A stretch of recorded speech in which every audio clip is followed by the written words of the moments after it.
Hey, True Believers England team here, and I'm with Dalton, the Authenticator, the only person who could make this video with me, I think, on the face of the planet, except for maybe Neil Gaiman himself, but I think he would lie. He wouldn't. I don't think he would be honest about Sandman anymore. And the fact that we have nobody waiting and nobody in the comments, and the thumbnail actually says nobody cares about the Sandman. Questioned and answered. Question, yeah, you asked the question and answered it, right? Mm-hmm. Okay, so here's the thing. This is. It is also 11 at night, though. To be fair. Yeah, well, in a pop-up live stream. There's more to it, but here's the thing. This is fulfilling a commissioned video. I was commissioned to answer the question: is Sandman really that good? I did videos for the first 4 or 5 chapters. I got all the way up to. What's the story's name where you're finding destruction, the lost brother, and so forth? Oh, what? Yeah, that's how I feel too. I forgot what the one, the one with delirium and her trauma issues. And after that, I refused to go. I just refused to go any further because, in all honesty, it's not that good. I'm sorry. I'm going to say. I know this is your boy. I know this is your boy, but I'm going to tell you. I am going to say straight up that I will bet you money whenever anyone is talking about how awesome Sandman is, they're talking about the first 7 chapters, maybe 8 going into at World's End, where they're all stuck at this bar and they're all telling stories. Maybe you are correct. But no way in hell. No way in hell is anybody ever talking about the ending. And I will, unlike earlier compilation stories where they're single issue, I'll bet you it's hard for people to tell us a story that's in at World's End. Compilations, the single issue compilations. Isn't Ramadan in at World's End? I thought Ramadan is in an earlier one, but I could be wrong. But that might be one. You know, it's just I don't think Sam is as good as everybody says. I don't think it's not a bad book by a mile, but it has a horrible ending. It is the Stephen King book of comics, because the first look, you get to the first chapter, and that, of course, if you've seen it, we see the Sandman is captured when a group is trying to capture Death, and he escapes, and then he's going about trying to find his power, trying to get his power back. And that's where he first visits Sandman, or Hellblazer, where he takes him out to find his sand. And then he goes to find his helm and then the gem. I think it's to tell him to face the devil before he went and faced Dr. Destiny.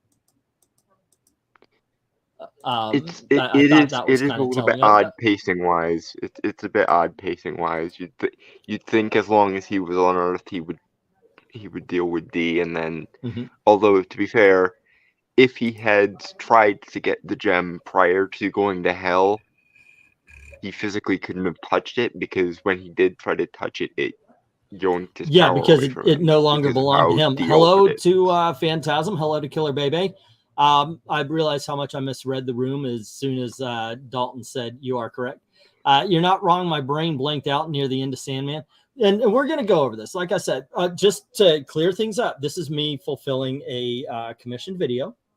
I talked as much as I want to about Sandman, but I want to bring in Dalton because it was actually a birthday present for him 3 years ago. This is why I don't complain about, oh, they're late for their Indiegogo, because I am late for these videos. All right. But look, the first story, awesome. That was when back in the day, I was there when it first came on, got put onto the shelf. And I picked it up and I was like, holy shit. This is something different, kids. Preludes and Nocturnes is one of the greatest comics, or one of the greatest 8-issue series ever produced. Yes, and I read that first book, and the final. I wish they really did the head falling off and going, "You are cursed with the eternal waking." In the show, even that was one. Yeah, that line right there. I was like, "Oh, the show is a whole another cluster of the show. The Sandman is one of the only times, sir, where you hate something I love.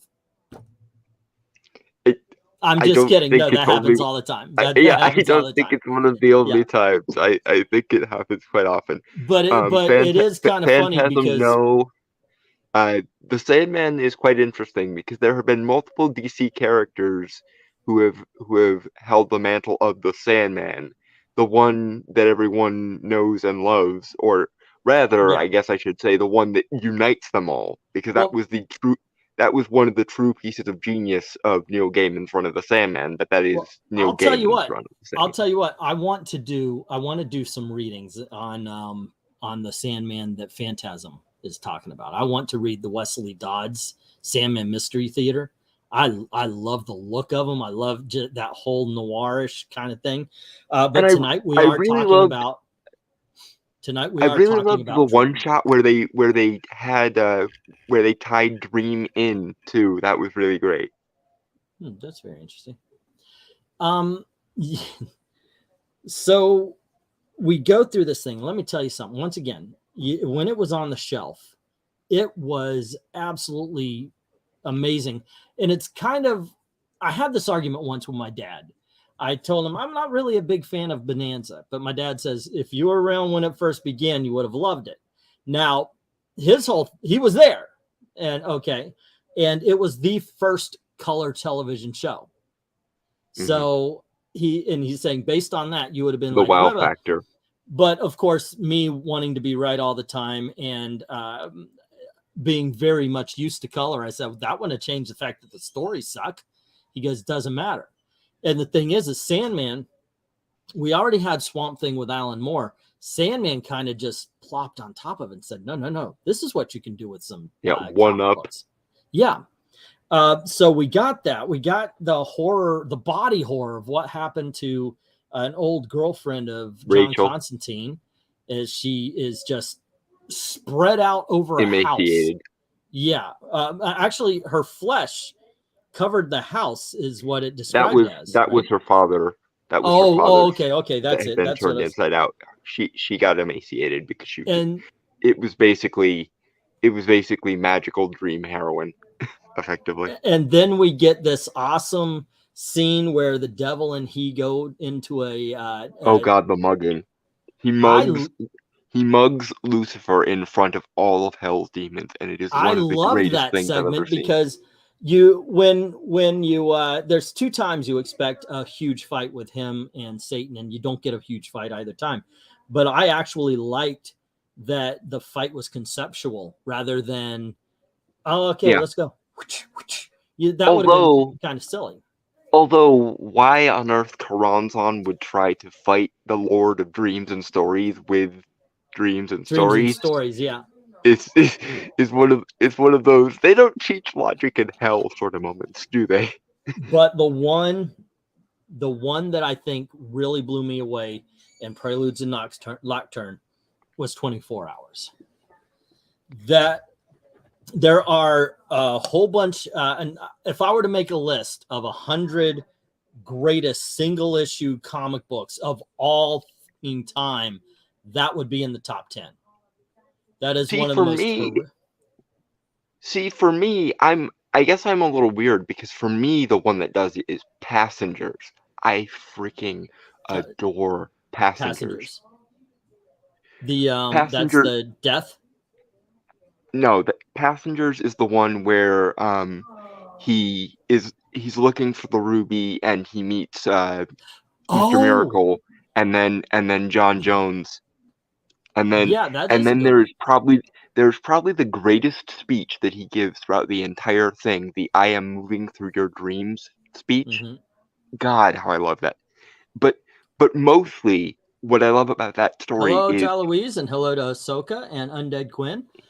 it ties the entire DC universe, the entire DC cosmology in so well together. Because when John Jones looks at him, he doesn't see Morpheus, or he doesn't see the Sandman as humans would call it. He sees the Martian dream god Lord Yeah, Lazorel. that was kind of cool.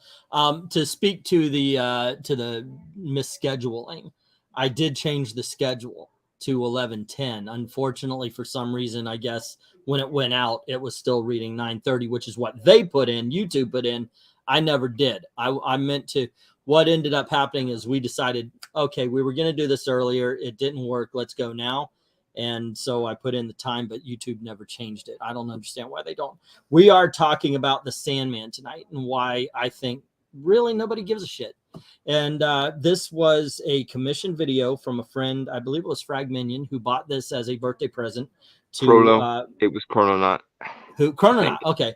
And he bought this as a birthday present for Dalton because Dalton's favorite series, Sandman, understandable.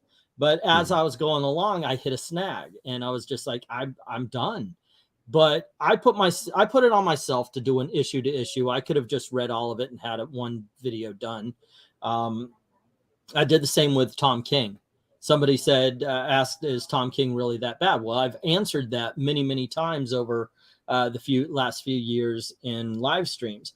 I've read a lot of Tom King, and Tom King is fucking brilliant. And I'm saying that with a straight face, and I'm saying that, and I am saying that with no hesitation. He is brilliant for 5 issues. And then he's off the rails. Then it goes downhill. And by the way, that only is if it's a 10-issue miniseries. If it's a 5-issue miniseries, he starts sucking at issue number 3. No matter what he ever writes, he sucks halfway through. I've said that many times. So he has Stephen King syndrome. Yeah. But apparently so does Neil Gaiman.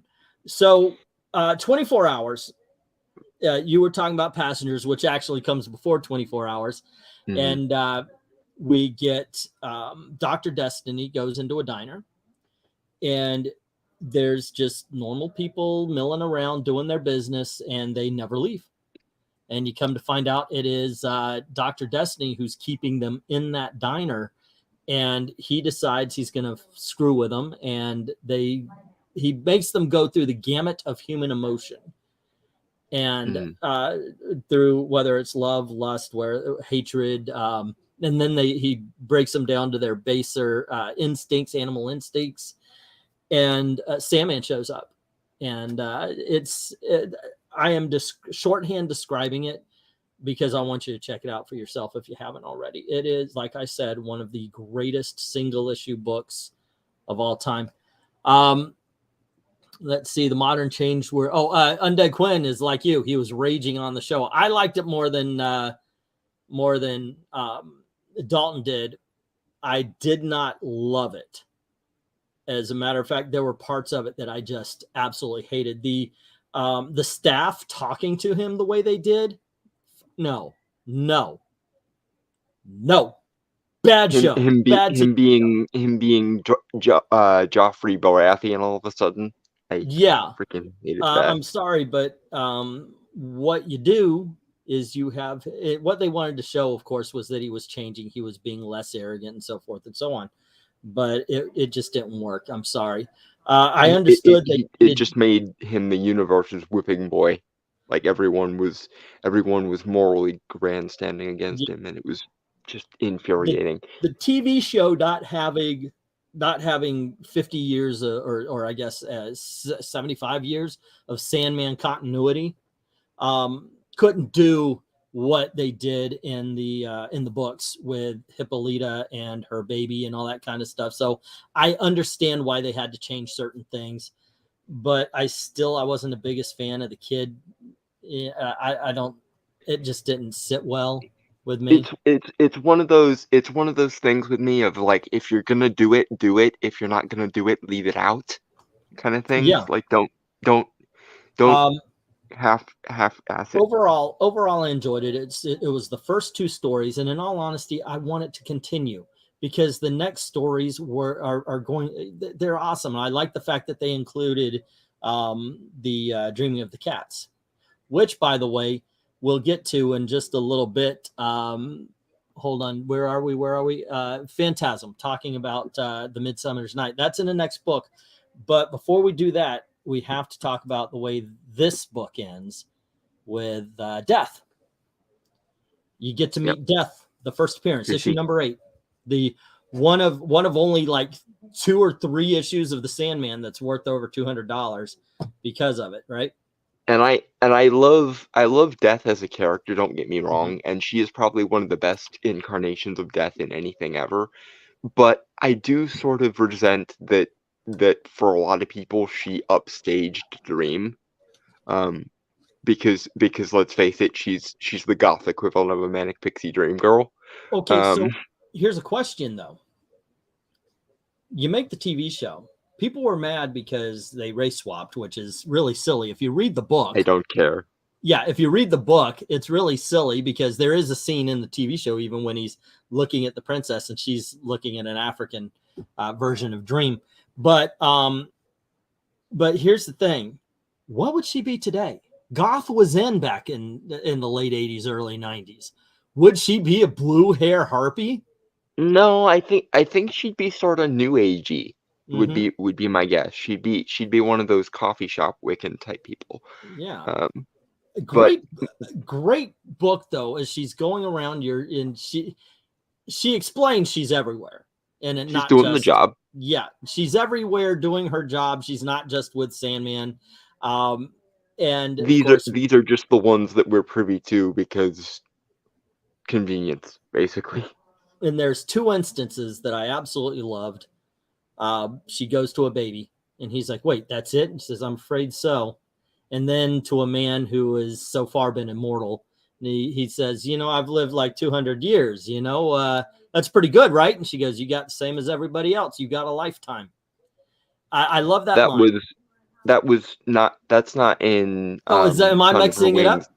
That's in High Cost of Living, I think. Okay, or Winter's Tale. That is. I think that is in Wings. No, because Sound of Her Wings is the old Jew dying in New York, the woman in the comedy club, the baby, then the guy playing volleyball. Oh, okay. I'll see you a little bit later. Those are the ones in Sound of Her Wings. And that's, of course, also where we get the fat pigeons from Mary Poppins. And it's a really good book. Preludes and Nocturne, absolutely fantastic. Great introduction to the character. And every issue, by the way, is served to tell a different part of what Dream does. I like that. The next one, I believe, is Game of You. No, next one is Doll's House. Doll's House, thank you. Okay. I'm getting them a little mixed up. 5. That's why I've got Volume 5. Yeah, where we have Doll's House. This is the one where, once again, in the TV show, the girl goes out searching for her brother. You have the weird characters in the house. This is one of those that if it were out today, I would be going after it. You would be going after it. It's woke as because you have the lesbians, you have the trans. Well, but it's and this is something that not even Neil Gaiman remembers, but it's a very different context in 1989 or 1990 than it is now, because back then the order of the day was the Clintonite and Bushite era of, still kind of flirting with family values morality. Now, and I would also, as a result back then, the punk and goth movements and the sort of gay countercultural stuff was actually libertarian in nature and was promoting freedom of expression, whereas now it's the moral busybody fuddy-duddy moralism, authoritarian nature of it. Also, he would make a big deal about it. One thing about these books, they were written They were drawn, they were produced, they were put out. No big, oh my gosh, this is the first of this. Oh my gosh, look over here. Aren't we good people that we're, you know, it wasn't any of that. He just put out a story that just so happened to have a transsexual character. And am I in Game of You again? I think I'm in Game of You again. Doll's House had the spider ladies. The gay guy. Oh, but the gay guy was a cross-dresser. That's what I'm thinking. Yeah, he was a drag queen. We'll get to a Game of You. Yeah. By the way, I do actually love a Game of You as a star. I'm sorry. I'm gonna try to be on target here. Maybe I should just talk about it overall. We meet a great character who is supposed to be an area of Dream. What's his name again? Fiddler's Green, but his human name is Gilbert. I loved the spider ladies, and especially the fact that one of those spider ladies, and Zelda. Yeah. I liked that house, and I liked all the characters around it. It was a good story. She's trying to save her brother. I do believe this one, though, is if you're talking about the pinnacle of the Doll's House, it's got to be the Serial Convention. With serial being a reference to serial killers, yes. You're hearing about serial. She even says something along the lines of, "Oh, you know, maybe we'll run into Captain Crunch or something like that." She's talking along those lines, of course. When you get to the serial convention, they start talking about body. You know, how many do you have? How many? What is your thing? One of the scarier ones is this guy, they're talking about serial killers, you know, they're who they kill. And some guys asked, how many have you killed? And he says 6. He said, that's not a high body. How can you call yourself a serial killer? Because I only kill eunuchs. It was post-op transsexual. It was congenital eunuchs. Okay, there you go. You're talking about the connoisseur. Yeah, his thing was he only kills congenital eunuchs because of course thinks they're innocent. They also kind of reference back to a Swamp Thing issue with I believe he was called Family Man. Yeah, and he took everybody's eyes, and a reporter has heard about the serial convention and has decided to infiltrate it, claiming that he was the Family Man. It's an incredible story. I thought they did okay with it in the TV show. The book, however, is so much better. Is there an issue or so in A Doll's House that really hit with you? An issue that hit with Doll's House. Yeah, I definitely like the serial convention, but I also love, and I guess this is a reoccurring theme with me because the world building is so well done. Mm-hmm. That it's how you do a retcon. It's how you add to a mythos. When they do the stuff with the Silver Age Sandman, with the second Silver Age Sandman, which was Hector Hall, who previously in his earlier life was Dr. Fate for a while, but that's another story. And the whole thing of Brute and Glob, who were characters in the Jack Kirby Sandman, being Dream's, missing sort of missing vassals or missing footmen, and walling off an abused child's mind. All of that was just so freaking beautiful. And I love, because this is the thing that they didn't do well in the show that I really, really was missing was, it's not that he's cruel, it's that he just doesn't care. And because he's a force of nature, he wheels both ways. Well, a force of nature isn't good or evil. It's the same to everyone. One of the things he does throughout the series, and in Doll's House is kind of like the first bit of it. He is the same, and he's conceptual. He deals with all the humans. He believes he's above them. And you're talking about the TV show made him cruel. He just doesn't care. He just doesn't care because he's dealing. He can't. He's dealing with everybody. He's not seeing individuals. He's seeing everybody. It's not his job to be just or fair. It's his job to it's his job to be a function of existence. By the way, about Death, Rhaegar says she would be wearing Lululemon leggings, North Face jacket, and Nugg boots, and wearing a crystal. She would also be 75% covered in tattoos. I do believe that, because that's correct, what sir. That is what those type of people who were the goths back in the late 80s, early 90s would be doing today. Hello to Pat S. She'd be Marianne Williamson. Hello to Pat S. I had to save the Harvey Comics. I had to show that off. Harvey Comics are, in fact, very underrated. Let's see. Now many things are supported by government, corporate, and native narratives, so it's not individualistic in any sense of the word. And the counterculture is now being traditional and old school. And Pat S. is also talking about it makes sense because a gay guy introduced him to the Sandman. And once again, yeah, we would be looking at this as a very woke book today, but I also think that it wouldn't be just presented to us the way it was. It would be announced, and they would be like, "Yay, we are the champions of everything trans and gay," and this ran the gamut. It really did. You had all sorts of people all over the place in this book. Nobody was better. Nobody was worse. They just were. And that's the culture. That's the situation in which people my age, Gen X, were raised. We would make fun of each other based on certain things that black people were supposed to do or white people were supposed to do or whatever. Racial stereotypes, drunken Irishman. Yeah, we honestly didn't care because we understood and we knew everybody was different, and we all had our strengths and our stupid idiosyncrasies. Phantasm, Englity, you said Sandman was DC. If so, are all versions of Sandman DC, including the one I mentioned earlier? Yes, that's a DC comic. No.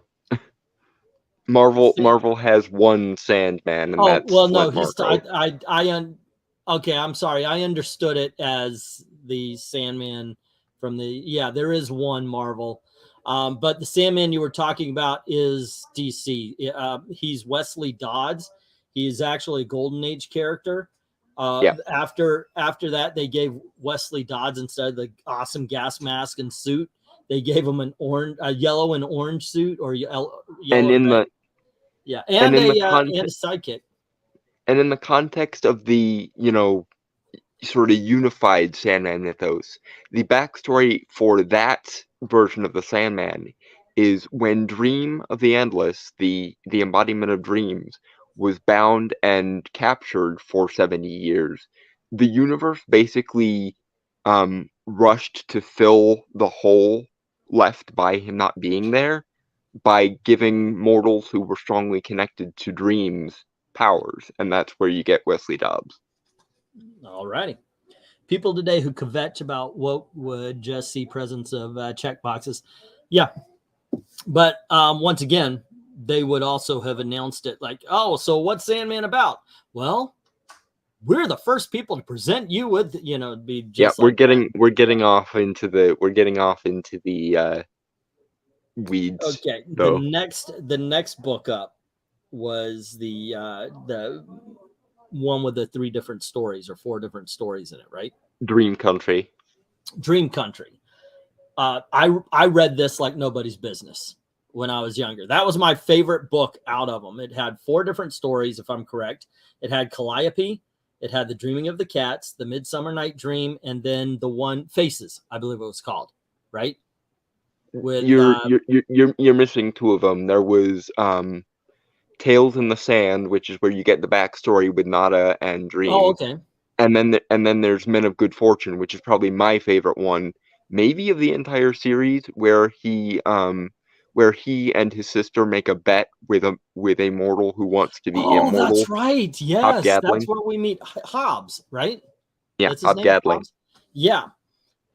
You're right, and that's one of the best of it. There's there's not a bad story in there. I guess the one with Nada, the girl, the ex-girlfriend, he put Tales in the Sand could have easily been saved for Seasons of Mist. For Season of Mist, and it would have actually benefited the flow a little bit, I think. Yeah. You learn that he got mad at an ex-girlfriend and condemned her to hell. And that comes into play later. The other one, the next one up, I would have to go with. I believe it's called Faces. It's about Facets, I think. Ms. The one with Elemental. the one with Element Girl and Death. Yeah, Element Girl. I think that's called Facets. Element Girl is a female metamorpho, and unlike Metamorpho, she is not good with her transformation, and she can't control her changes anymore. So she tries to look normal, and then it goes south, and it's actually a body horror of superhero, where a lot of people would be like, okay, let's go fight crime. And instead, this woman wants her life to end. It's done. Yeah. And it also contains not only one of Death's best lines in the entire series, but also a line that I feel applies to all of the Endless. And that's why I get so mad when they try to pigeonhole Dream into a moral box, which is the line, "I'm not good or evil, I'm just me," which perfectly sums up why you can't do morality with these characters, because they're forces of freaking nature. Phantom is asking, have there been any Sandman crossovers? Absolutely. In this, in the book we were talking about in Doll's House, we had the Sandman with the yellow suit, and you mentioned that in Sandman Mystery Theater, Dream shows up. So yeah, they have crossed over a couple of times. The Calliope story, this is about a writer who he finds a muse. He knows an older writer who has a muse, and he tells her that you give me a good story, I'll let you go. But instead, he keeps getting these ideas. That was added to the show. It never was like that in the comic. I thought it was. There's never a false hope where he's going to let her go. There's never a them trying to bargain. He gets these ideas, and he sexually abuses her. Yeah. And finally, Sandman shows up and gives him all the ideas he can handle, to the point where he's like scratching. Yeah. The dynamic is normally when a writer approaches a muse, they're supposed to be treated like goddesses, because they are. Mm-hmm. But Erasmus Fry, who was the guy who originally bound and enslaved Calliope, found out that he can get the same ideas, or what he thinks are the same ideas, by raping her. And he passes this along to Richard Maddock, who is the main character of the story. The problem is, for one thing, the ideas that they get from non-consensual relations are faulty and only last as long as Calliope is bound. If they had done it the proper way and wooed the muse, it would have created lasting stories. But because it was taken erroneously, it's a fame that burns hot for a few years and then dies away, which is why when we first see Erasmus Fry, he's washed up, because he got all of his best ideas and got the fame he wanted for them in his lifetime, and then basically became forgotten as soon as the juices stopped flowing, as it were. Okay. That's why I have you here, for when I'm forgetting things and getting them wrong. Badass is saying the Vertigo was unsung in the 90s. I think they just were finding their feet. There were some great stories, and there were also some stories that were weird, because that's what was expected from Vertigo, and they didn't quite land. But things like the Eaters were pretty good. Phantasm. Not this Sandman. This Sandman is a primordial being of the universe. He's a cosmic entity, effectively. The one you're talking about is Wesley Dodds. He was part of the Justice Society of America. I believe also the Jack Kirby, Hector Hall, Flash Gareth Sanford incarnation teamed up occasionally with the Justice League in the Silver Age, but don't quote me on that. Yeah. And Undead Quinn is saying many have forgotten the Dreaming series, not the DC reboot they made. The original Dreaming series was so good. Yeah. The Dreaming of the Cats and Midsummer's Night's Dream. Of course, Midsummer ended up getting what's his name? It got an award.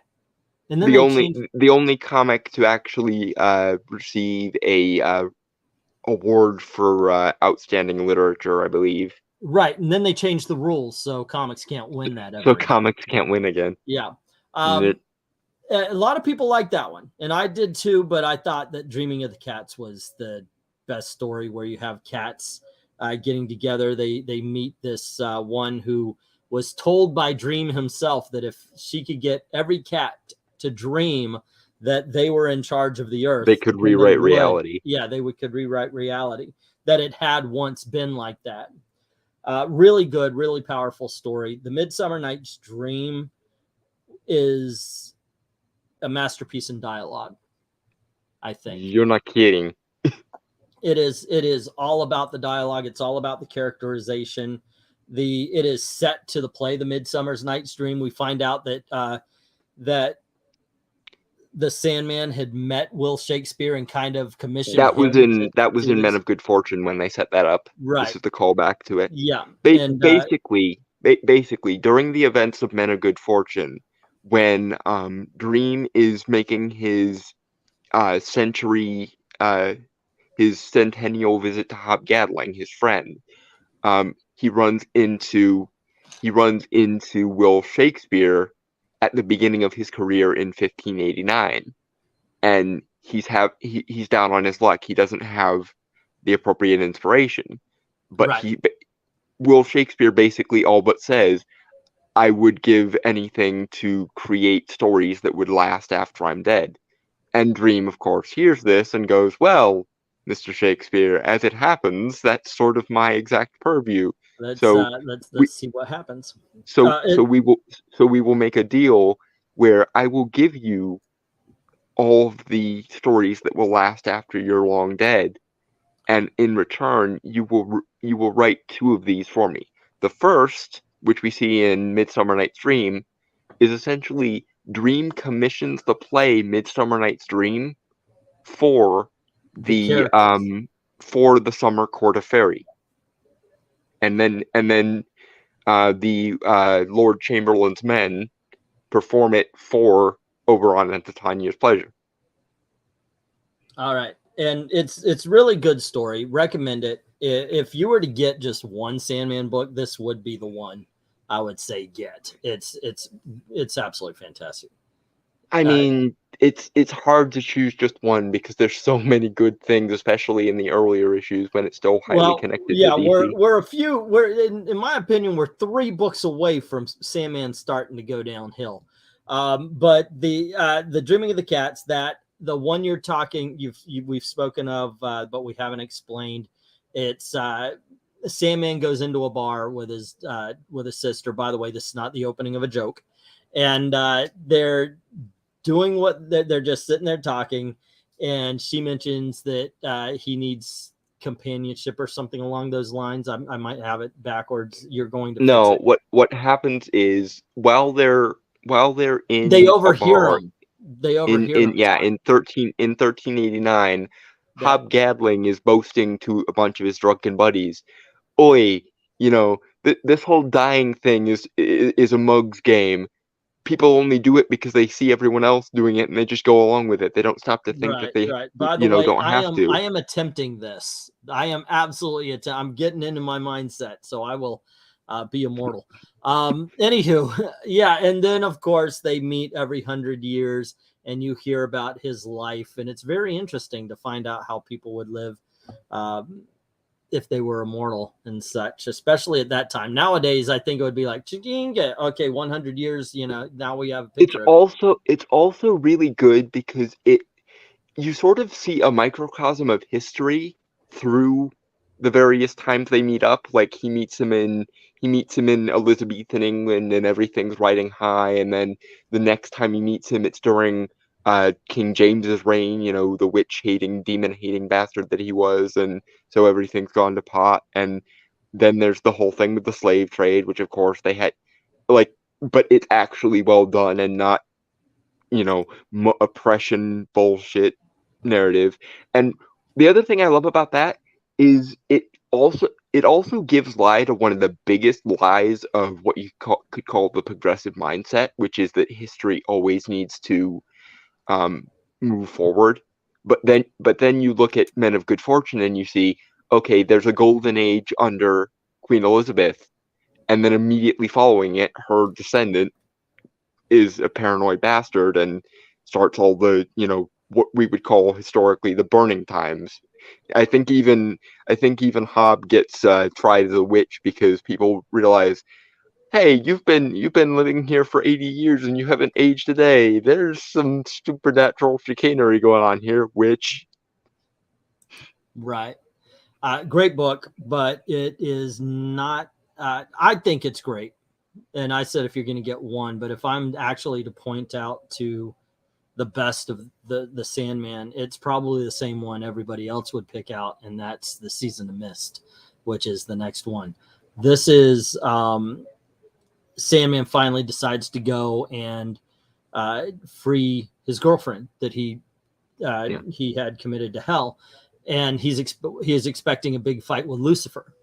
He shows up, and Lucifer says, "Hey, you're here. Here's the key." Lucifer's having a midlife crisis and decides to quit because, and I love the rationale for this too, which is Lucifer basically thinks about it for 5 seconds and goes, "Wait, if God made everything and he made me, then is my rebelling just doing the job that I was always supposed to do? Was I always supposed to rule hell?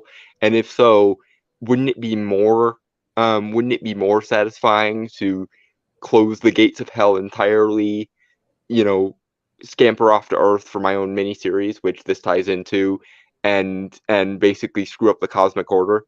And so he basically turns to Dream and goes, "You know what? Screw Dad. I'm closing the gates of hell because screw the cosmic balance. Here's the key. You deal with it. I'm bouncing off to Earth for my own miniseries adventures." Did the Sandman TV series adapt the comics well, or did it miss the mark? Yes and no. I thought there were times where it really hit, and I thought times where not so much. I think the actors were trying, but everything around them was so hollow and miserable and essentially low energy that it felt like it. And I think I mentioned this in the video where we actually reviewed the show. It feels like when someone you really, really love dies and you see their lifeless body or their corpse for the first time, that's what the Netflix adaptation feels like to me. It feels like the corpse of someone that I used to really care about. Yeah, but the life is gone. The Seasons of Mist ended up not, because we were all expecting, okay, here we go, we're gonna have the big battle, Sandman versus Satan, which Sandman would get his ass whipped, but the battle never happens. The battle never happens. Instead, Lucifer says, "Here's the key to hell. What you going to do with it?" And midlife crisis. He even kind of mentions it like he's cursing the Sandman with the key to hell. And so he, like, this key is heavy, you know, Dream Lords. And so he ends up having a bit of a dinner party for all the interested parties. And you get like Odin comes along. You get a couple of demons who believe since they were in the hierarchy of hell, they deserve it. Yeah, hell is their homeland. They want it back. Yada yada yada. You get the Lords of Order and Chaos. You get the Fae trying to add it to Fairy. You get someone, wasn't there a god that fell in man's eyes and she wanted to elevate herself again? Oh yeah. There was. I think it was the Japanese Shinto pantheon, but don't quote. I know the Japanese Shinto pantheon was there. I just don't know if they were the ones that were losing juice. And basically, that is the next 4 or 5 issues. It's just them going through this. And some representatives of heaven show up and actually try to convince him to keep it, because they essentially want hell to pass into the realm of dreams and just become a glorified nightmare. But then God steps in at the last second, literal Deus Ex Machina, and goes, we need some place to send all these souls, so you two, you angels, you unfortunately are condemned to fall, and so that you can take up this role. And they're like, but we don't want to fall, we're loyal sons of heaven. And it's like, if you're loyal sons of heaven, then you will fall. And it becomes kind of a vicious predestination thing of well, somebody has to do this job, and the only person that can do the job is a fallen angel. From now on, we're not going to punish the damned out of hatred or spite. Instead of, we're going to do it out of love. And the final scene is a center going, wait, no, that's worse. And then they close out. It's an excellent story. Maybe that's the book to get. But I think the reason why I would go over with the Dreaming of the Cats and that book, the reason I would pick that one over Seasons of Wither, I was about to say, I'm a Naismith fan, Seasons of the Mist, is because you still kind of need to know a little bit about what happened before in order to understand what's happening in that one. Now we get to a game of you that that I kept on announcing and such. And this one, if I remember correctly, is Rose Walker. No. And her friend Barbie. Barbie, that's right. Ken and Barbie from, so Rose Walker is the Doll's House. Game of You is essentially a sequel to Doll's House that follows some of the side characters from that. And she has a fairy tale area she goes to where something called the Cuckoo is destroying it. And she's got all of these fantastic creatures and everything that is protecting her, right? Mm-hmm. From a being called the Cuckoo, which is the kind of big mystery of who or what is the Cuckoo. Okay, and this is where and he's using her, I think, to gain strength. I am so confused about this one. I honestly, I remember scenes, but I don't remember too much about it. I liked it. I thought it was, this is the one where you have the vortex and you have the this is the transsexual one where she ends up dying protecting Barbie, right? While she's sleeping. Yes. Yeah. Okay. Great story. This is probably the last great story. I'm going to say this straight up. I'm going to disagree with you slightly, because my rule of thumb when it comes to the Sandman, when it comes to Neil Gaiman's Sandman, is anything that focuses on Dream just doing his job and bebopping around history and mythology, that is golden. But anything that focuses too heavily on human beings or the haphazard excuse for an end plot that we will eventually get to, and don't you mistake it, I am going to rant aplenty when we get to the ending. But anything that has to deal with the overarching quote unquote plot or human characters is boring as sin. I actually like the human characters in this one. I really do. This is it's a good story. I like the Alice in Wonderland of it. I like the part where you have all these strange characters outside in the real world, and they kind of complement each other. Barbie does not live a normal life, a normal existence. She is surrounded by fantasy creatures, whether she's outside or inside the dreaming, and that's how it's set up. Let's answer some questions here, because let's see. Pat, you're having a whole different conversation. So let's see. We got, was it Tsukiyami? Was it Suzuku? Rhaegar's asking about these things. Were there two angels at the dinner? They were representatives of heaven, but for most of the story, they're actually pressuring Dream to keep the key, because then hell will become part of the dreaming and therefore not technically real, and therefore hell will basically pass into the realm of nightmares and become more or less irrelevant. It will be a fear that human beings have, but not a actual real place they can go to. Okay. But Now, then God, or I guess in the context of DC, the President steps in and goes, actually, no, we need to keep that real estate. So you two are going to take it over. And unfortunately, that means you're going to fall, but such is life. Now, I know that Constantine was modeled after Sting, but Phantasm is saying that Bowie was the visual inspiration for Lucifer. Yes, that is the case. Okay. The image of Lucifer from Sandman was modeled after David Bowie. Okay, and Rhaegar saying Shintoism is interesting. They refer to many of their supernatural deities as the kami. Yes, because they're animists. They essentially believe that everything in existence has a spirit or an intelligence attached to it. And Rhaegar saying he misread my caption and thought it said that I make sex look fat and bald. You know what? That is a true fact as well, sir. Both of two things can be true at once. There you go. Phantasm saying that the image of Bowie's Great White Duke persona was used as the inspirational for Lou. Well, there you go. Correct. There you go. I like that story.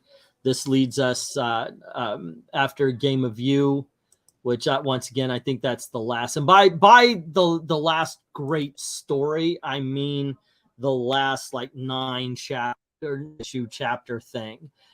Next up, I believe we get Fables and Reflections, and this is another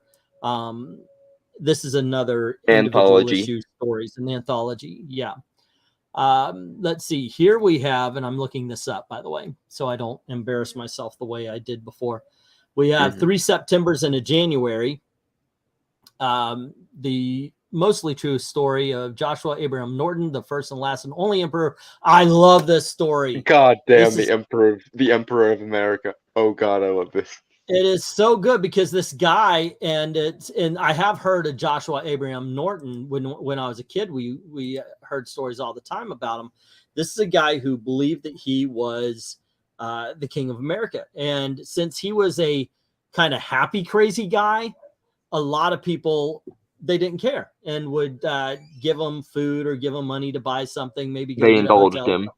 Yeah, because he made people smile and he made them feel happy. And of course, he died in a ditch. And it was kind of in the spirit of Americana, which America always loves, you know. But yeah, the spin on it in this story is he was a suicidally depressed person. And Dream's sister Despair was, you know, kind of rubbing her hands in glee because whenever anyone commits suicide, she has first claim on them. But Dream and I believe also Delirium decide to essentially run the table on Despair by way of Dream saves him from his despair, from his depression, by giving him a story to tell himself, which is that he is the King of America.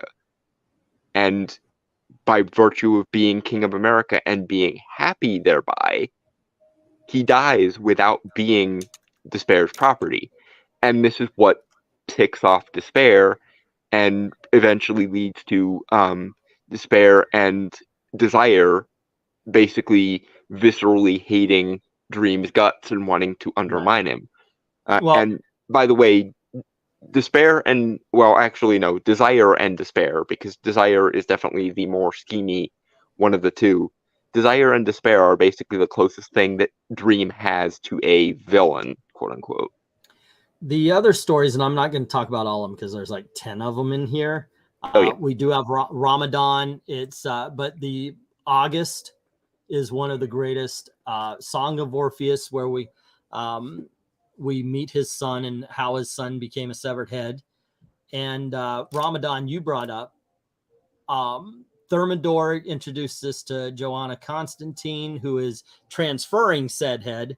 And then during the French Revolution. Yeah, but I got to tell you, the one that I really enjoyed was August. I think the August is Caesar puts makeup on himself to look like a leper. He goes and sits with a midget, and they just sit in the sun and they have a conversation. It's kind of like My Dinner with Andre, but instead it's Caesar and a midget talking. And it explains that it was Dream who basically gave him the idea to pull the whole Prince and Papa routine. Yeah. Because he summoned him one day, and essentially as a favor to I believe it was Apollo, Dream points Augustus on the path of being a good ruler, and the best way he can show him how is you need to figure out how the most poor off among your subjects lives for a day every year. Okay, and I have to tell you, I do not hate the next book, but I think this is where Sandman's greatness ends. Yeah, this is book 6.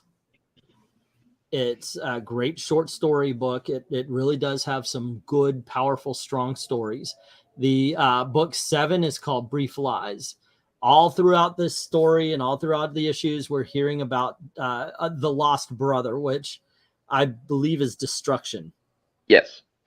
Basically, at some point in, I believe, the Renaissance, Destruction realizes that with the scientific revolution, humanity will eventually devise methods of destruction that will be so apocalyptic that Destruction feels guilty, and he just decides, screw it, I'm not doing my job, I am abdicating entirely.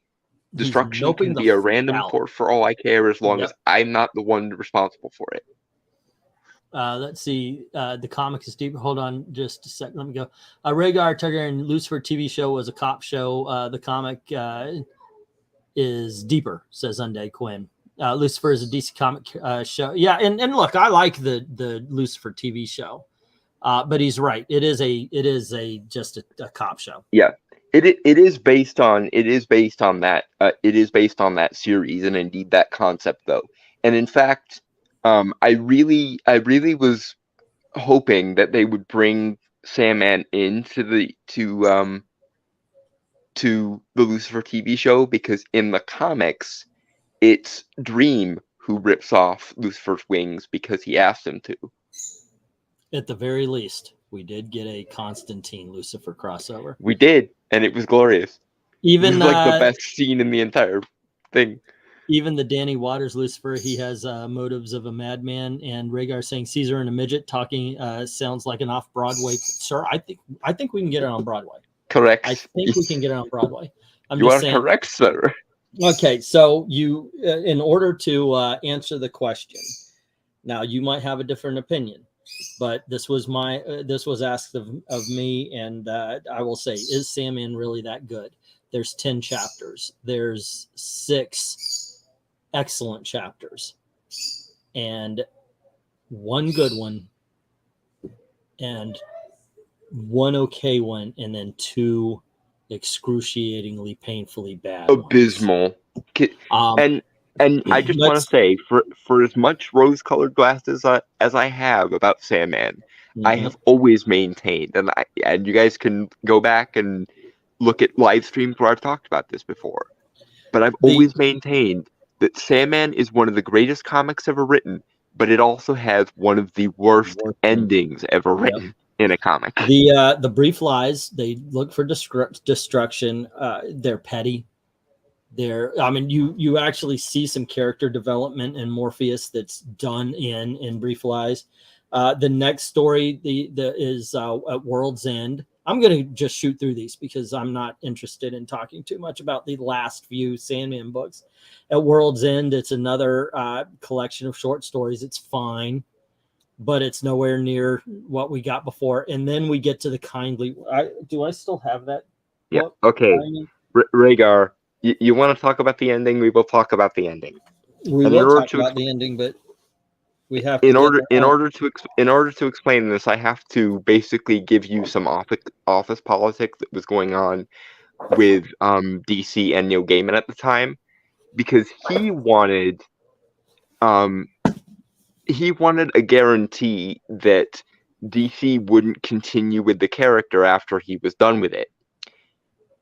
But DC, of course, told them, if the character's part of our mythos, there's nothing stopping somebody from picking the character back up again eventually.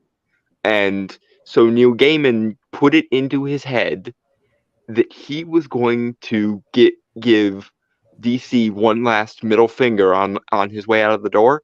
And so, in defiance of the fact that the Endless are the Endless, in defiance of the fact that Death is Dream's older sister and they get along like a house on fire, Dream dies at the end of Kindly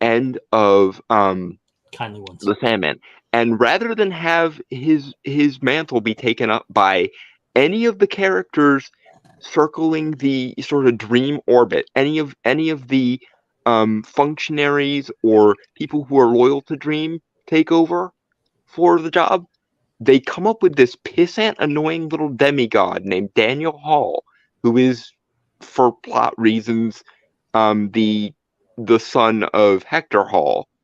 And rather than make him the incarnation of the dreaming on Earth, kind of like Wesley Dobbs or like his dad was, they decide to just give him the whole kit and caboodle. And what's worse, and this is one of those places where the retconning of Neil Gaiman makes it even worse every time I think about it. They don't make a distinction now between Dream of the Endless as we knew him prior to this, that it apparently existed for millennia and, in human terms, tens of thousands of years, and this new whiny little pissant demigod. And I hate it. I hate it so much. The Kindly Ones, there's an artist, I forgot his name, but there's the artist in there rivals Riley Rossmo as horrible. Imagine Riley Rossmo. Riley Rossmo kind of has sort of wobbly, almost Stretch Armstrong kind of physics to the characters. This guy is Riley Rossmo, but angular. And it's bad. It's really bad. I'm trying to, Kevin Nolan or Mark Hempel, one of those two, but holy crap, it was just god awful. And that's why I looked at it and I said, you know what, I'm good. I did brief lives where they went after destruction, and I was like, I can't go any further anymore. And I told Dalton was even asking, are you ever going to finish Sandman? The answer is, this is it. This is the finish right here. So I got to say, it's a good series. If you're talking about, I would recommend it up to at World's End, which, by the way, I agree with Rhaegar, who says thanks to Pirates of the Caribbean. That's what I think of when I hear with that title as well. Yeah, another IP with God-based shenanigans at the 11th hour. There you go. Yes, but I would highly recommend. The first 5 chapters easily, with season from the beginning all the way through Seasons of the Mist. Amazing, with a little tag on for Fables and something. Fables and Reflections and that was the one before Brief Lies. Fables and Reflections. Yeah. Otherwise, that's my take. But the thing is I don't hear anybody talking about it anymore. I don't hear anybody talking about Sandman like it's the greatest thing since sliced bread. And I think there is a Citizen Kane effect to it. And let me explain what I mean by that. You hear about Citizen Kane, or even Psycho, by the way. I've heard people say this about Psycho. I love Psycho. I like Citizen Kane. You hear about the groundbreaking camera work. You hear about, they've never done this with a story before. This is a new thing here, and this was this. And these 2 movies, both Psycho and Citizen Kane, are 2 that have done that. Well, the problem is they were made in, I think, 1938 or 1940, and 1961, I think, rather 1960. Anyway, Yeah. point being is somewhere in that 50 general vicinity. to 80, I think 50 to Citizen 80 Kane years was ago. 38, but don't quote me. Yeah, and between then and now, there's been a lot of movies who copycatted the shit out of it, and I think that's what you get now. A lot of people, if they go back and they read Sandman, they've already seen it in other books. They've seen the tropes. You see it in Hellblazer, you see it in Preacher, you see it in basically any sort of dark fantasy, dark horror thing that's still tangentially related to a superhero comic. Spawn borrows from it a lot. Fables borrowed from it a lot. And in the end, this is Bonanza. If you were there and you read it, you would be like, holy shit, this is something new. This is awesome. But as I've seen, as the title on the thumbnail, the title goes, I don't think anyone cares for Sandman anymore. Well, but see, okay, this is where we're gonna get kind of into something a little deeper here, because I was born in 1995. I was born after the entire series was over. But I always heard about it, and I always skimmed as much as I could of it online when I could. And then I want to say it was Christmas 2015. It was the year after I dropped out of college because my anxiety was driving me nuts, and it was crippling my academic performance.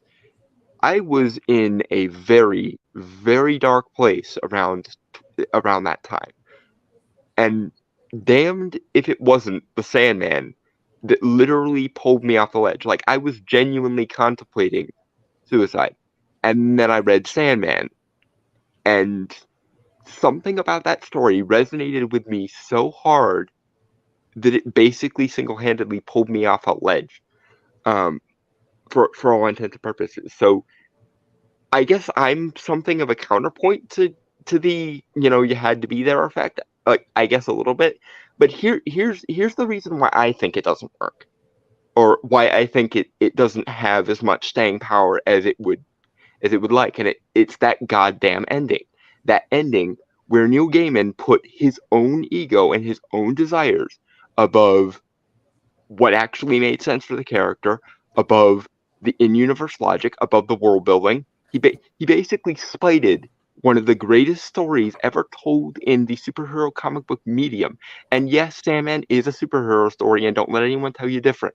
There's so many ties to the broader DC universe that I refuse to even contemplate the fact that Sandman isn't a superhero story. But because Neil Gaiman put his own ego ahead of everything that made Sandman great, and we'll get into the reasons why I think Sandman was great kind of in spite of him, but it's a little esoteric. That it sours the entire thing, and it sours the entire thing even more because Neil Gaiman knows, and I think on some level resents, that Sandman was his magnum opus. Sandman was where he peaked, and he can't stop himself from constantly going back and meddling with it, especially because, much to everyone who loved 80s Neil Gaiman's chagrin,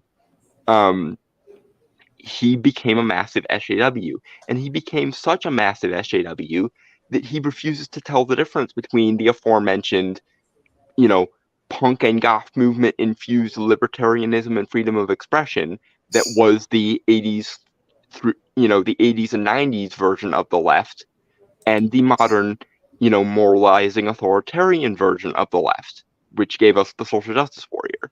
And because he can't tell the difference, he keeps insisting on, every time he revisits the Sandman, that it was always about dream dying. It was always about stories are false, and you'll eventually wake up from them. And it was always about how none of this in-universe logic stuff matters, even though Sandman is a masterclass in Gold and Silver Age geekdom and how you retcon a story better than where you found it.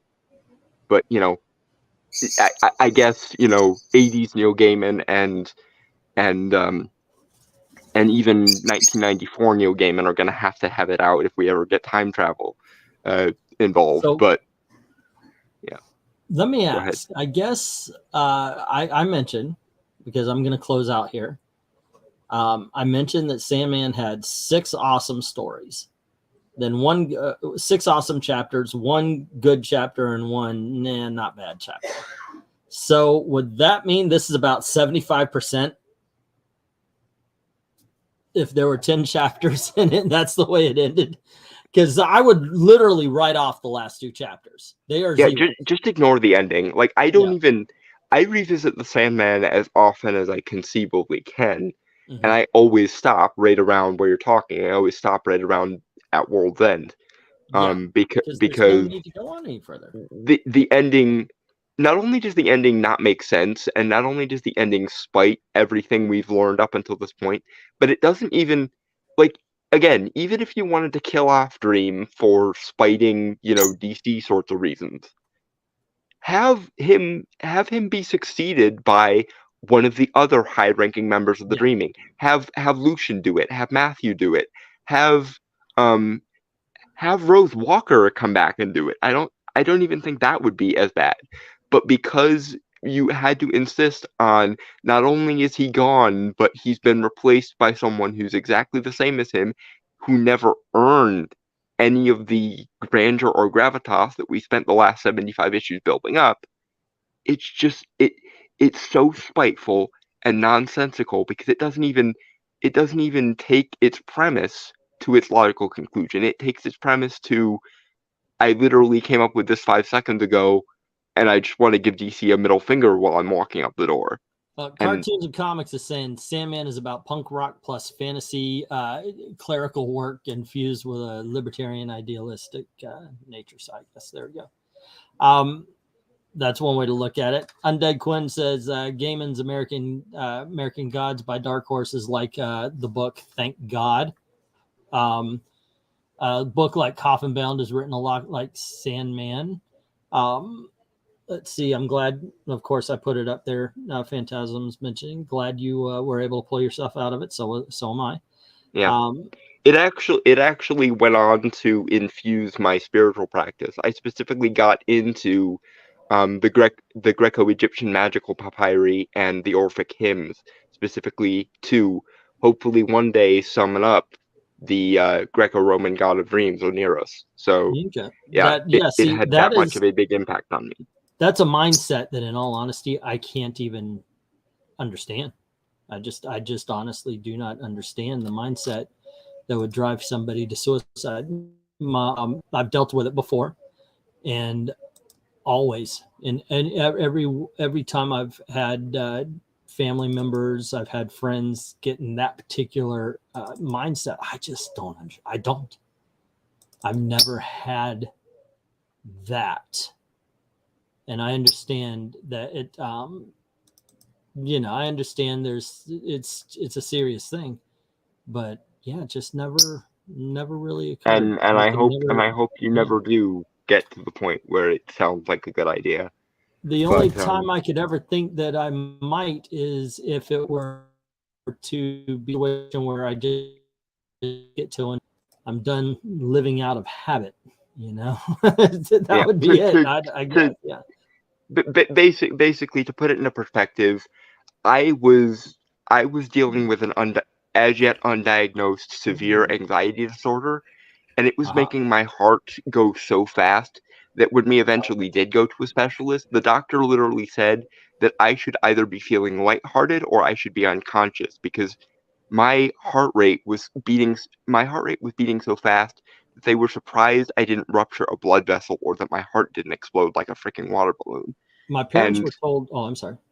And the anxiety was so bad that I flunked that I basically got an academic suspension from college. And so everything that I had built my life towards at that point, going to college, becoming a professor, everything that I had originally planned for my life was crumbling down around me, and I was forced to come back home, and I basically had no idea what I wanted to do for the future. It's just, my entire life was crumbling down around me, and that's kind of where I'm glad you found that, and then I'm glad you found us. Good friend, by the way.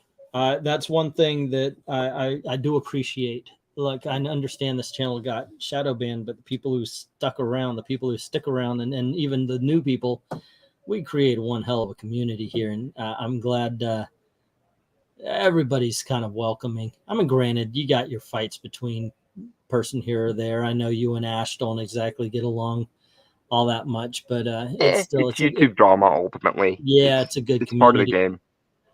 Let me see. I still have a soft spot for Yellow Flash because he was the first person I ever had a honest to goodness internet beef with.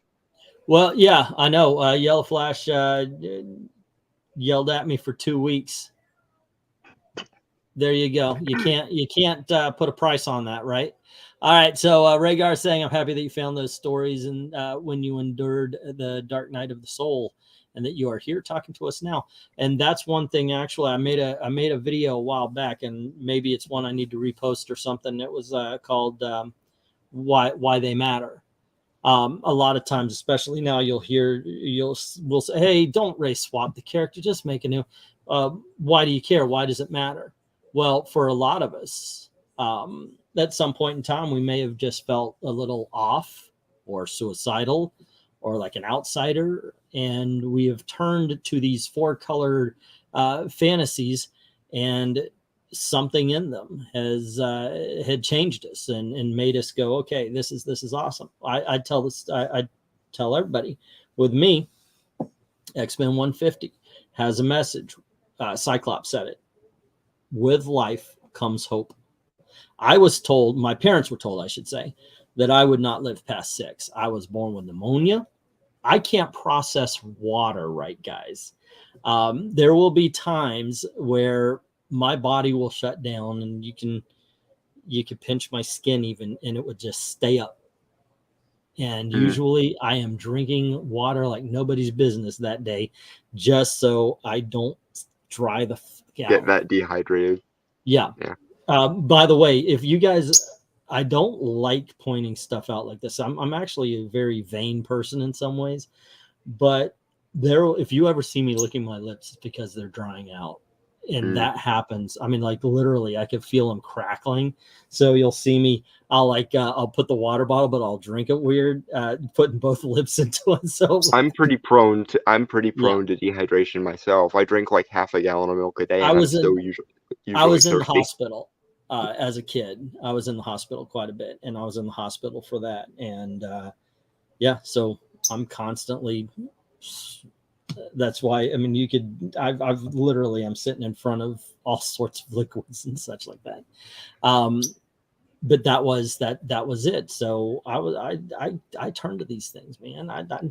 I find this, I'm very much in love with life because of the things like that, because,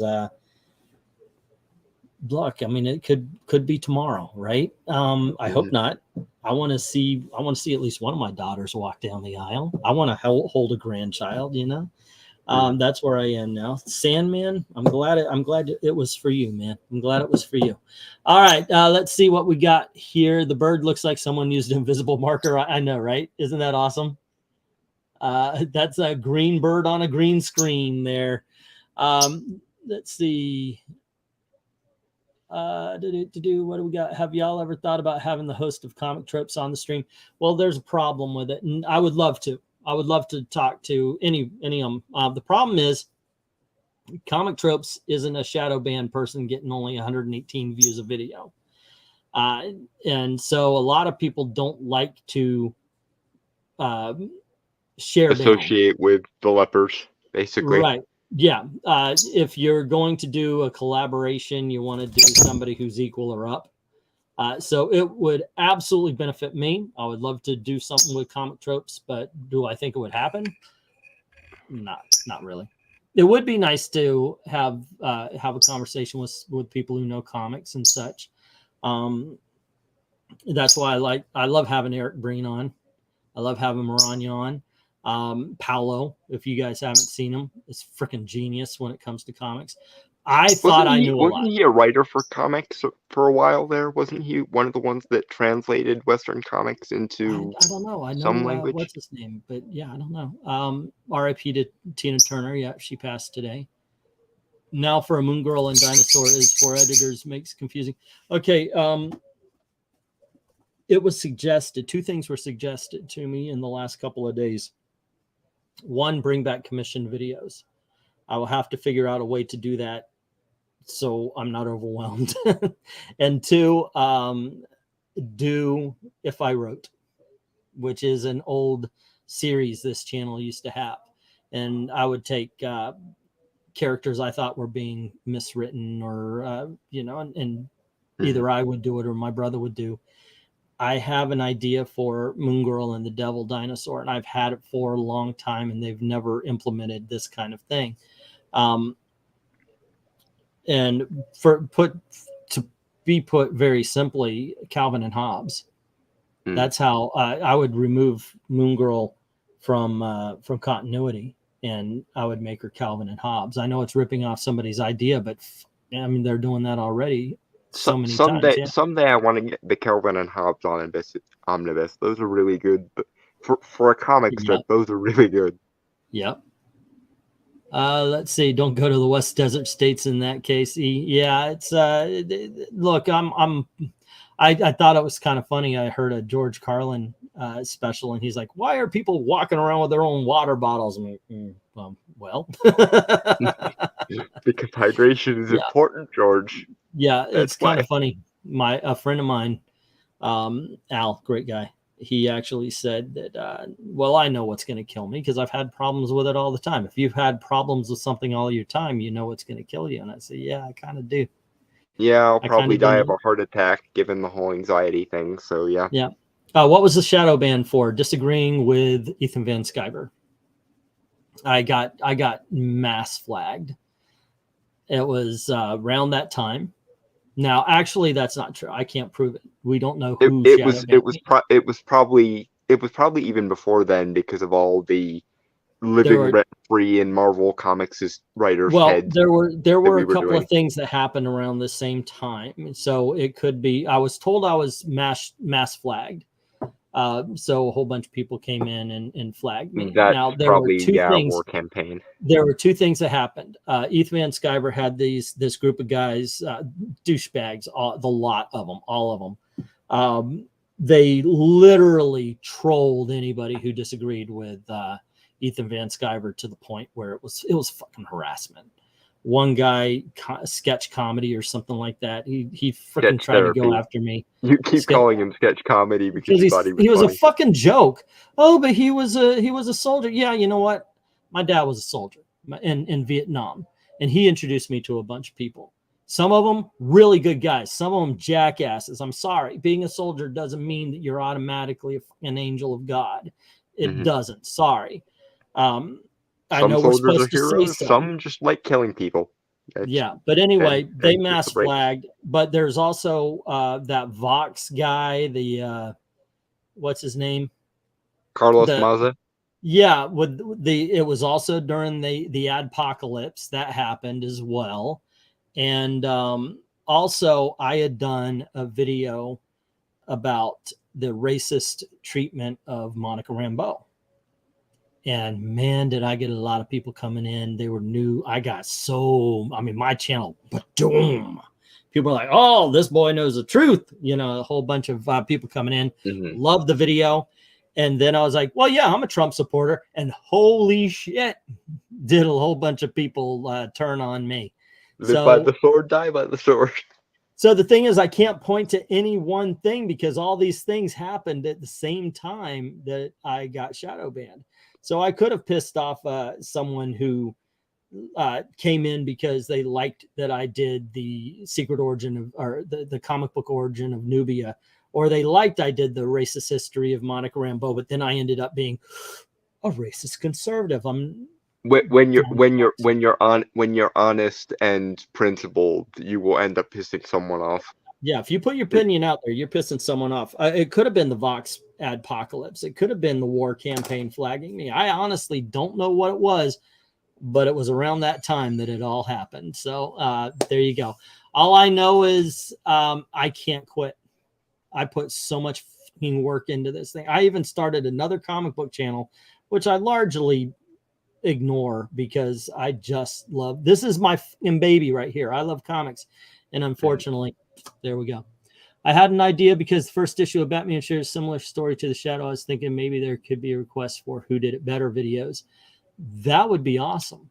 I'm always looking for a new way to look into stuff. That's an interesting idea. Yeah. Let's see. Yikes! Don't go. Okay, we read that one. Do it on Twitter. Phantasm. Making sex look fat and bald. Yes. Don't drink the city water. I'm very happy with bottled water. I do tap here, but yeah. Was it a water closet? Oh my gosh! You know the worst was I was in the hospital and they gave me cereal, but it was like mostly Pedialyte and with a little bit of milk in it. It was the worst tasting shit. Sketch therapy. I've never been so hungry in my life as I was when I was on Box Day. Oh, the other Box Day, yeah. You should have seen when the Hodge twins said they supported Trump. Yeah, you get people pissed at that. But yeah, I turned that shit around. I'm sorry. The reason why Iron Liz fell out with racist. Iron Liz fell out with the Channel Awesome guys over the fact that she liked Trump. Who? Linkara's erstwhile girlfriend, Iron Liz. Oh, okay, yeah. Yeah, it's amazing. I don't talk to my brothers anymore because they said that it was okay to lose family over politics, and they did. I'm sorry. I never would have thought that in a million years. Yet I'm doing it, so maybe I need to make amends just to cleanse my own soul. But I said you don't give up family for politics. And my little brother looks me straight in the eyes and goes, yeah, you do. What? And there's Bart, and here's the part where you can actually see his heart breaking. That was that fucking floored me. Yeah, that fucking floored me. Every member of my family is more conservative than me. It doesn't change a damn thing. Yeah. But anyway, that's why the channel's excuse me, that's why the channel is shadow banned. But I've still managed to get a couple of videos out there with 1,000 or 2 views. So, but guys, I'm sorry, but I don't have the heart to go negative every day. I'd rather do this. Well, I guess this was kind of a negative video, but you know, well, I call it a more grieving video because it's just it's every time I think of the Sandman, eventually all I can think is how sad it is that the magic is lost. Let's see. Austin PSN, I expected a punchline with that comment. Don't go into the West Desert states in that case. You know, I was actually born in El Paso, Texas, by the way. I just don't know what it was. My father was in the military, and after I was born, once again, I was a sick child, so they got me into the tropical weather of Florida. Now my wife is driving me up north. Maybe it's time to cash in on that life insurance policy. Politics just a mystery, and complex is understanding this is the opposite sexist phantasm. Yeah. I'm to the right of Attila Hun, and my family is like mostly all lockstep Democrats. But I talk to them like I always have. Well, but it also helps, by the way, that they're about 4 hours away on the coast now. I'm in Central Florida. Particularly right wing. Now I'm having to actually think about that. Like, I know, right? Yeah. Where does Attila the Hun fall on the political scale? I don't know. Anywho, gang, we are way past talking about the Sandman. Great up to a certain point. I'd like to thank Dalton for hanging out and talking about his favorite comic book of all time. Yeah. Read those first 6 or 7 volumes. I can now erase it off the board, right? Yes. So there you go. I might have to start doing this just to get through. If I'm gonna re-up the commission videos, I have to get rid of old business before new business is done. What you should do is now do some of the issues on the look back thing you do where you guys perform the voices. I will gladly do the voice of Dream for you. But they kind of took it and ran with it. So they've got their own thing. But no, I won't. I'm done with the Sandman. That's what I'm saying. It's time to. I do have to do the comic book origin of Zorro, Flamebird, and Nightwing, Legion 1 through 6, the one with Lobo, the Team 7, which is a Chuck Dixon war book. I'm gonna do that. So there's quite a few there. So keep an eye out for those. Thank you very much, Dalton, for hanging out and talking to me about Sandman, and everybody else. Thanks for listening in. I always watch the views. How many viewers do we have? And we've been up and down. We were at, I think, 19 at the highest. So here we are. My great-grandfather taught me 2 things: never talk politics and don't talk religion. They're topics that can tear people apart. Well, the one thing, though, that you really got to think about is that God was a Republican. Anyhow, y'all have a great time. And let's see. Tomorrow is definitely an unboxing video and something else. Also, I've been doing reviews over on from the Long Box. Please check that out. And Friday I will have a comic book origin, as I've been doing that kind of stuff as well. Thanks for hanging out with us, and as always, thank you very, very much for watching. Have a good night, kids. Oh, and don't forget to go to Ko-Fi. Drop $1 in the till. Cheers, guys.